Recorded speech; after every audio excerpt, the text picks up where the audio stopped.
अशासाठी रामकरण अयोध्येला आलेले. युद्धाचा प्रसंग आहे, युद्धाला जाण्याचा प्रसंग आहे.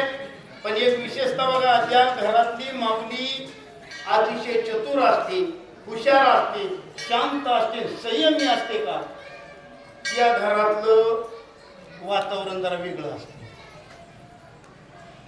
या कुंभकर्णाला जबरदस्तीने युद्धाला जाण्यासाठी तयार केलं, मनात नव्हतं. तुम्ही म्हणता मग कुंभकर्ण इतका चांगला सांगत होता, ऐकलं नाही रावणानं.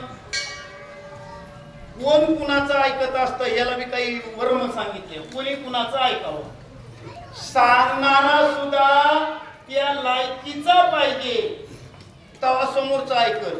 सांगणाराच लायकीचा नाही, सांगणाराची लायकीच नाही, त्याचं कोण ऐकत? तुम्ही म्हणता कुंभकर्ण किती चांगला सांगत होता. सांगायला आता जग सांगायले, चांगलंच सांगायले, वाईट कोणी सांगायले. पण सांगणाराची लायकी लागते, हे चांगलं सांगत होतं, पण ह्याचं वागणं, ह्याचं कर्म भ्रष्ट होतं. हो, ह्याचं कर्म चांगलं नव्हतं. कर्म भ्रष्ट लोकांना किती दिवस मी वरटून सांगू द्या, काही परिणाम होणार नाही, त्याचं कुणी ऐकून घेणार नाही. तसं कुंभकर्णाला मजबूर केलं, ऐकून घेतलं नाही रावणानं, मजबूर केलं. पण मंदोदरीच्या लक्षात आलं, काय गोडवर नाही केलं नामबाबांनी. मंदोदरी विचार करते, इंद्रजित गेला, विभीषण शरण गेला, आणि या घरामध्ये, या कुटुंबामध्ये, या गावामध्ये चांगला सांगणारा त्या दोघाच्या नंतर व्यक्ती आता फक्त कुंभकर्ण उरलाय. हे जर एकदा गेला की हे माघारी येत नाही. या घरामध्ये पुन्हा चांगलं सांगणार कुणी नाही. कुंभकर्णाला एका गमवायचं नव्हतं. म्हणून मंदोदरी राजारामाच्या सभेकडे येत असताना माल्यवंत आणि विरूपाक्षे दोन प्रधान करून सेवेला घेतले. डोक्यावर चंद्राच्या आकाराचं छत्र आहे. अनेक प्रधान सेवेला आहेत, आणि त्या राजा रावणाला बोध, आता पत्नी पतीला बोध करण्यासाठी राज दरबारात येते. मर्यादा आहे बघा राज दरबाराच्या, खूप काही सांगण्यासारखं पण वेळ कमी असतो. राज दरबाराच्या मर्यादा असतात. काय का मर्यादा पुढे सवे सत्याचा समाज माग शर्म पुष्प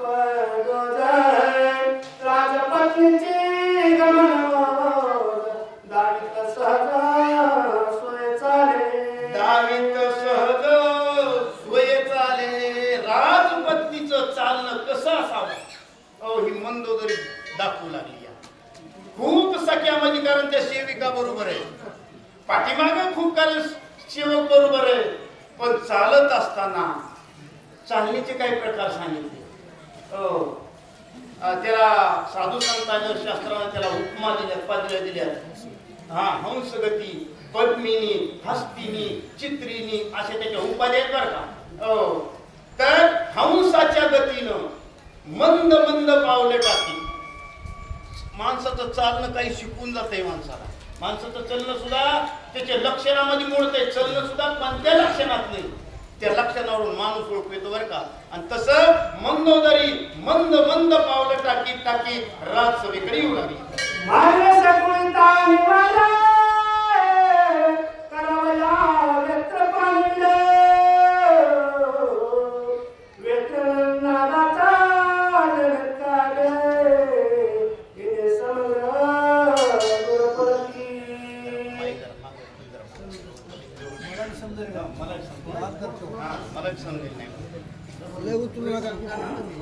सांगितलंय राम महाराज उठवलं त्यांना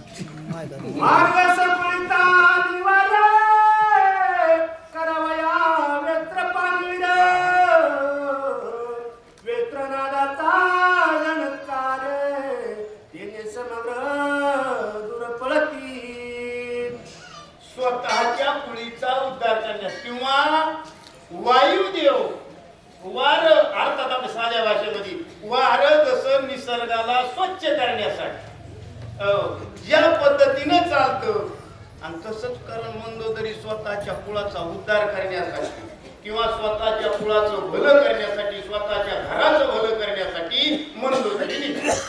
आती काय जो रावण पुत्र त्याने येऊन धरिले छत्र, देवांत नरांतक कुमार योग चामर काय अधिकार होता मंदोदरीचा पहा. अधिकार कुणाचा असतो? अधिकार कुणाचा बी नसतो. सगळ्या माता मावल्या पतिव्रता महाराज, सगळ्या माता मावल्या पतिव्रता, पण महापतिव्रता किंवा सत्यपतिव्रता मोजक्याच बोटावर मोजता येईल. हो, शास्त्रानं सांगितलं, मी नाही सांगितलं. शास्त्रानं सांगितलं मुख्य 8. काय सांगितलंय? पतिव्रता सगळ्या. माझ्या शब्दाचा विपर्यास करू नका. हो, तुम्ही लक्षात घ्याले. सत्यपतिव्रता एखादीच, पतिव्रता सगळ्या. तशी कारण सत्यपतिव्रतेमध्ये होती. ही ज्यावेळेस कारण राज दरबाराकडे निघाली, राजसभेकडे निघाली, त्यावेळी जो आतिकाया नावाचा मुलगा आहे का, त्यानं बघितलं आपली आई राज दरबाराकडे येत आहे. पळत गेला, छत्र मंदोदरीवर धरलं. त्या काळामध्ये आतिकाया सुद्धा हुशारच होता. मी आम्हाला सांगितलं की हुशार होते, बोलण्यात चतुर होते, पण वागण्यात नालायक होते. बोलण्यात चतुर होते, वागण्यात नालायक होते, म्हणून यांचं कोणी ऐकत नव्हतं. हे आतिकायानं छत्र धरलं. देवांतक आणि नरांतक हे सुद्धा राजारामाचे 2 मुलं आहेत. ते 2 मुलं समोर आले. त्यांनी कारण त्या मंदोदरीला छत्र आणि ते चामरकरण घालू लागले.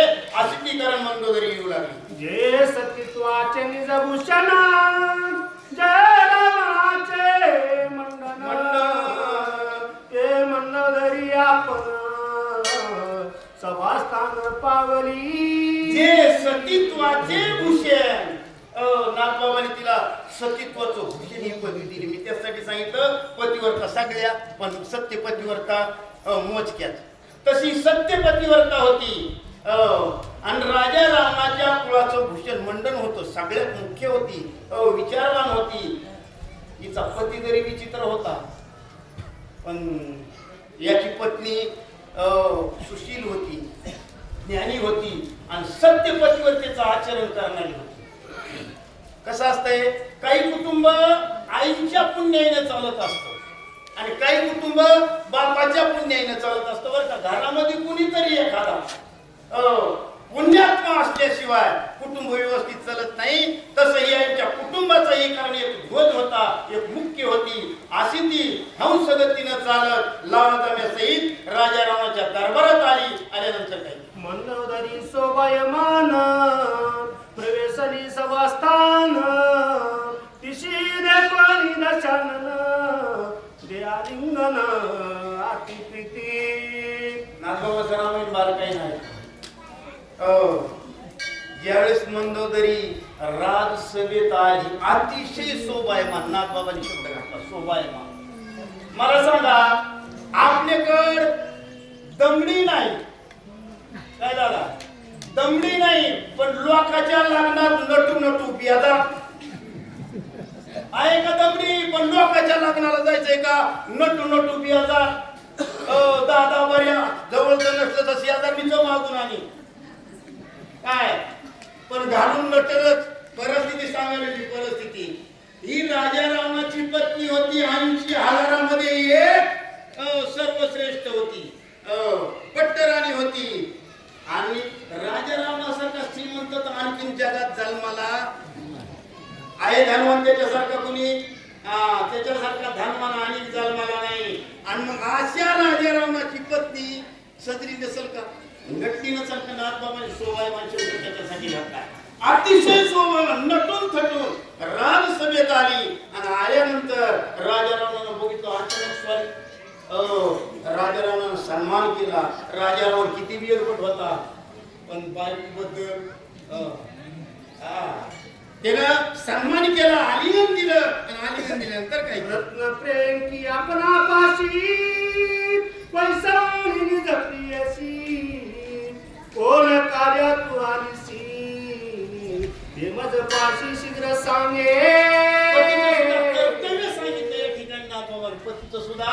आणि माणूस ते कर्तव्य विसरला, या अडचणी निर्माण होतात. राजा रावणानं मंदोदरी आल्याबरोबर आपल्या सोन्याच्या आसनावर बसायला जागा दिली. आपल्या शेजारी अर्धांगिनी, त्याच्यामुळे तिचं नाव अर्धांगिनी ठेवलंय शास्त्राने. काय, आणि आता सरकारनं 75%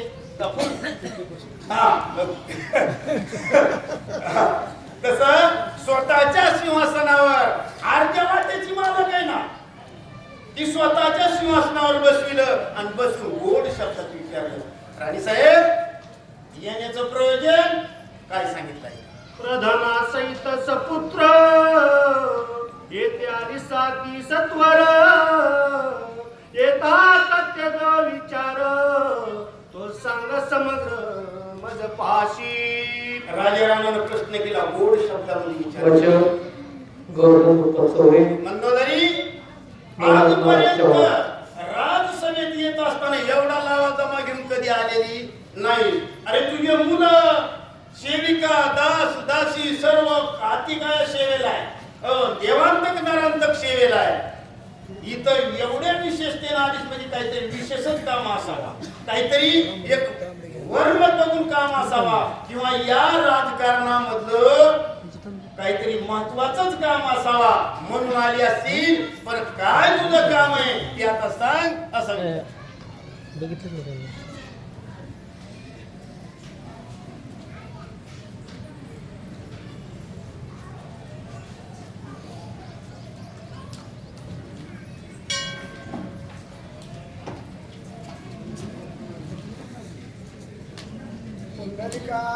वरदे हरी ठर श्री ज्ञानदेव